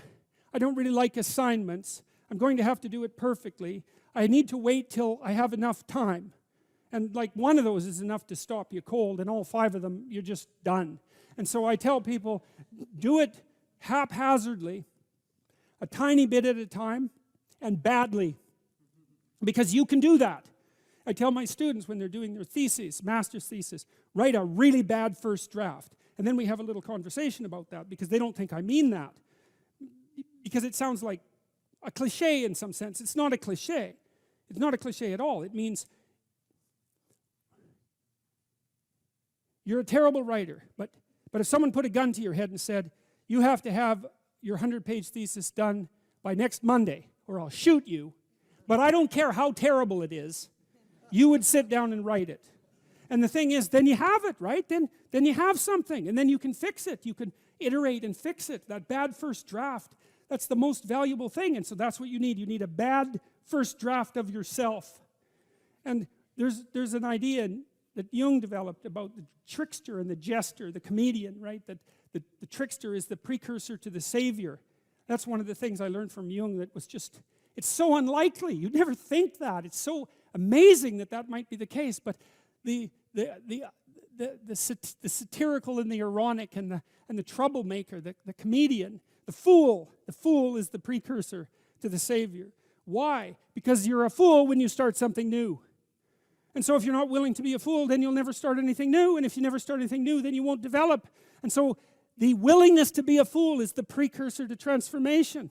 And that's the same as humility. And so if you're going to write your destiny, you can do a bad first job. You're going to get smarter as you move forward. That's the thing, is that so something beckons to you. That's what happens here. Maybe the star that Geppetto wished on was the wrong damn star, but at least it was a star, right? At least it was in the sky. At least it moved him forward. And so you say in your life, well, something grips you and fills you with interest. And you think, well, should I do that? And the answer is, if not that, then something. What if it's a mistake? It's a mistake. Rest assured. What do you know? You're going to stumble around, right? And what's going to happen is this. You're going to not stay in stasis. You're not going to wander around in circles. And I see people like that. They said, well, I never knew what to do, and now I'm 40. It's like, that's not so good. That's not so good. And you might say, well, and there is a literature, too, that suggests that people are a lot more unhappy when they look back on their lives about the things they didn't do than they are about the mistakes they made while they were doing things. And so that's really worth thinking about too, because there's redemptive mistakes. And a redemptive mistake would be a mistake that you make when you go out and try to do something. You know, you think, okay, I'm going to try to do this. When you're not good at it, you make a bunch of mistakes. It's like, well, what's the consequence if you pay attention? Is you're not quite so stupid anymore. That's the thing, is you've been informed by the results of your errors. And so what happens is you follow the beacon, you follow the light. And you're blind, so you don't know where the light is. It's dimly apprehended only, and you're afraid to follow it. But you decide to take some stumbling steps towards it. And as you take stumbling steps towards it, you become illuminated and enlightened and informed because of the nature of your experience, because you're pushing yourself beyond where you are, and you're going into the country that you have not yet been in, and you learn something. And so what happens then is the star moves. You move 10 feet towards it, and you think, no, that's not right. I didn't get it right. It isn't there. It's actually there. And so then you see it somewhere else, and you shift yourself slightly, and you move forward. And that's what happens, is that you continue as you change. The thing that guides you forward moves, right? It's like God in the desert in Egypt, the pillar of light that you're following. It's moving. It's not a permanent thing. You move towards it, it moves away, it guides you forward. And so you say, well, is what I'm aiming at paradise itself? And the answer to that is no, because what do you know? You couldn't see paradise if it was right in front of you, but you might get a glimmer of it. And so you move towards it, and you grow. And then the next time you open your eyes, you see a little bit more clearly. And that's what happens, is that just happens over and over, right? It keeps moving. And so you move like this. But the thing that's so cool is that all those zigs and zags, you say, and each of those zags and zigs is a catastrophe. I hit a wall, my God, and then I had to die a little bit, and I barely got back up. It's a phoenix transformation at each turn, and it's painful. But the thing is that even though you've traveled 20 miles, let's say, on that road, and you've only moved 3 miles forward, you've moved 3 miles forward instead of falling backwards, because that's the thing too, is that if you stand still, you fall backwards. You cannot stand still, because the world moves away from you if you stand still. And there's no stasis, there's only backwards. And so if you're not moving forwards, then you're moving backwards. And that's more of the underlying truth of the Matthew principle. To those who have everything, more will be given. From those who have nothing, everything will be taken. It's a warning. Do not stay in one place. Well, as you zig and zag, maybe the cataclysm of each transformation starts to lessen. There's not so much of you that has to die with every mistake. And maybe you end up oriented at least reasonably properly. And if you were sensible, that would have been your trip, but it wasn't, right? It's that, and perhaps it's a lot worse than that. Perhaps there's no shortage of backtracking, but it doesn't matter, because as you stumble forward, you illuminate and inform yourself. And perhaps that's partly because the world is made of information, and if you encounter it and tangle with it, then it informs you, and then you become informed, and then you're information, and then you're ready. The degree to which the world of what matters is the most real is indeterminate, because it depends on how you define reality. If you define reality as that which exists in the objective world, then the world of what matters is not fundamental. But it's my observation that we act as if the world of what matters is more real than the world of matter. And I think, in some sense, the most compelling evidence for that, even to a skeptic, and it's a pessimistic form of evidence, but it suffices, sometimes pessimistic evidence is the most potent. The reality of pain is undeniable, and it's not amenable to rational argumentation. It announces its existence, and for a long time, I think I thought, in some real sense, that there was no more fundamental reality than pain. And there's an ethical dimension to that, too, because if you accept the reality of pain, there seems to come with it an impetus to eliminate unnecessary pain. And to some degree, we can understand that as the basis of the moral impulse, and maybe to eliminate the unnecessary pain of the innocent, like the unnecessary pain of children, for example. And so, well, we accept the existence of pain as something so real that we will almost instantaneously act on it. And I would say that's especially the case in the case, say, of infants.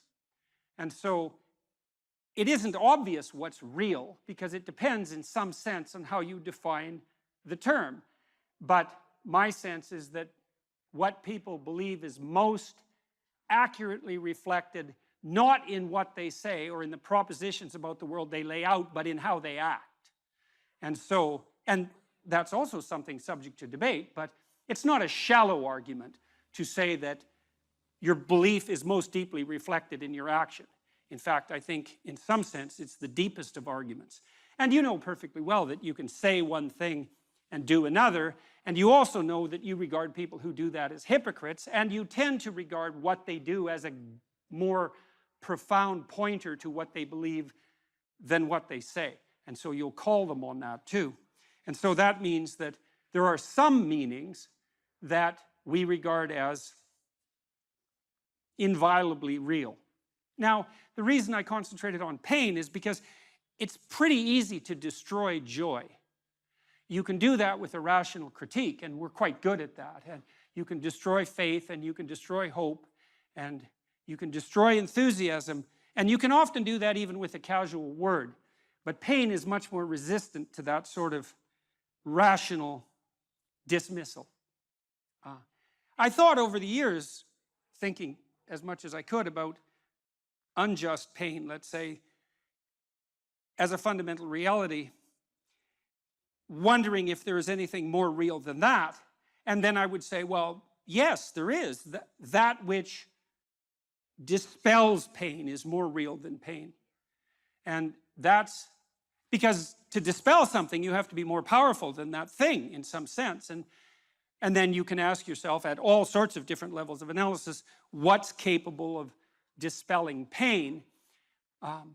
Or at least, let's say, rendering pain acceptable, which is not perhaps as deep a solution or as desirable a solution, but is also not nothing. And I would say that many of the things we regard as cardinal virtues are virtues in fact, because if you have them on your side, you can in fact contend with and perhaps dispel or triumph over or transcend the inevitable pain and suffering of existence.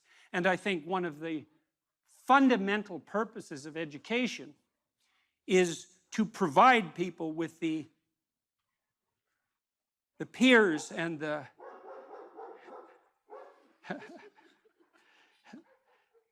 and the allies, to use a word that's been contaminated so terribly, that enable them to stand up nobly in the face of tragedy and still move forward with what is good in mind. And that's a very different purpose than inculcating in people a thoroughly detailed description of the patterns of the objective world. And I'm not saying for a moment that there's nothing useful about the latter, but the former is people starve and thirst in desperation without the former. And so, and those are realities. Now, if, as I said, if you start out with the axiomatic assumption that only what is objective is real, well, then that argument falls flat. But I think there's no reason whatsoever not to raise the question of what it is that you're using to base your axiomatic definition of reality upon. And I think that noting what people do is a very good pointer to the real. So here's another way of thinking about the logos. For the world to be intelligible, it must consist of patterned regularities. And that might be the great discovery of the Greeks in some sense, that there are patterned regularities that are superordinate to immediate perception, that are in some sense more real. So number would reflect that, for example. Are numbers more or less real than the things they represent? And you can make an argument both ways, because again, it depends on your definition of real, but it's a very difficult argument to make that they're less real. And partly that's because if you're a master of number, there's almost nothing that's beyond your grasp. So if your wisdom, if the depth of your wisdom is reflected in the utility of your tools, then almost nothing makes you more powerful than to be a master of numbers. And that seems to point to an ability to grip some element of a reality that's more fundamental, that is outside of immediate perception. And so one element of the idea of the logos is that there's an order to the world that's superordinate to the apparent order, that's more fundamentally real, and that you can discover that order in contact with the world. And that's the microcosmic world in some sense, rather than the psychological world. And so that seems useful. And I would say these patterned regularities, they're of two types. There's patterned regularities of being, and an object is a patterned regularity of being. One of the things I came to understand as I studied the science of perception is that we don't see objects. We see patterns, and we infer objects. And so the pattern recognition is more fundamental than the object recognition. It's also the case, by the way, that we don't just see patterns and infer objects. We see useful patterns and infer objects. And I don't mean as a second order inference, I mean as a direct perception. And so it's quite obvious. Sophisticated psychologists of perception have noted that in some real sense, the perception of the meaning of a phenomenon precedes the perception of the phenomena. And I really mean directly. And there's much of what you see, for example, is very much associated with what you can grip, because even your vision is tightly associated with the act of gripping, because what you need to see is what will give you a grip on the world. And you might say you see the thing and then determine how to grip it, but that's not how it works. Your retina, for example, which represents patterns in the world, propagates those patterns through your nervous system and manifests itself in such things as preparation for grip. And that's outside of conscious visual perception.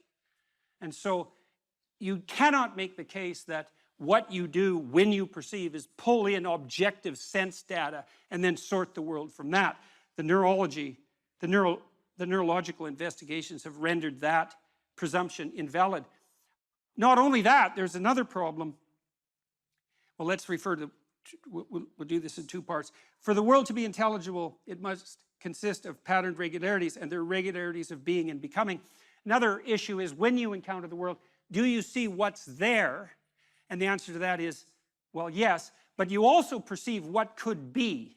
And so I would say that what you perceive is an amalgam of the patterned regularities of both being and becoming.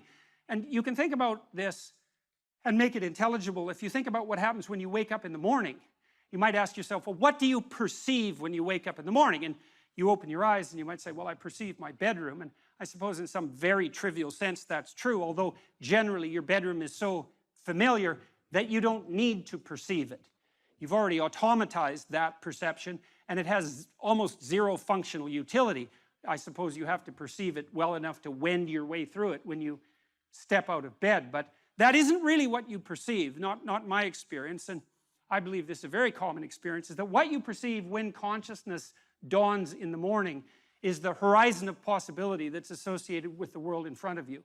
And so what you really see, as far as I can tell, is something directly akin to the chaos that God encounters as the Word, the Logos, at the beginning of time, which is there's pattern regularity of being. That's a solid object because it propagates itself across time in this three-dimensional form. But then there's a cloud of possibility around each object, which is what additional realities it can manifest depending on how you act in relationship to it. And that's not only true of simple objects, because simple objects can be many things. So a heavy drinking mug can also be a weapon, for example, which begs the question of what is that thing? It's a drinking glass and a weapon, and broken it's a knife. And many, many objects, if not all, have quite a wide cloud of possibility around them. And then The interactions between objects have a tremendously wide distribution of possibility, and that's the becoming that's implicit in the being, and I think that's actually what you confront when you wake up in the morning, because generally what happens is that as consciousness dawns, and consciousness is an agent that contends with being and its potential transformations, you see arrayed in front of you a set of indeterminate possibilities which you could bring into being as a consequence of your imposition of vision with some degree of effort and energy. And what you do in some real sense is prioritize and rank order the importance of the possibilities that you contend with, maybe even before you get out of bed. And I would say, in some real sense, if you're not doing that, you're actually not living up to your possibility.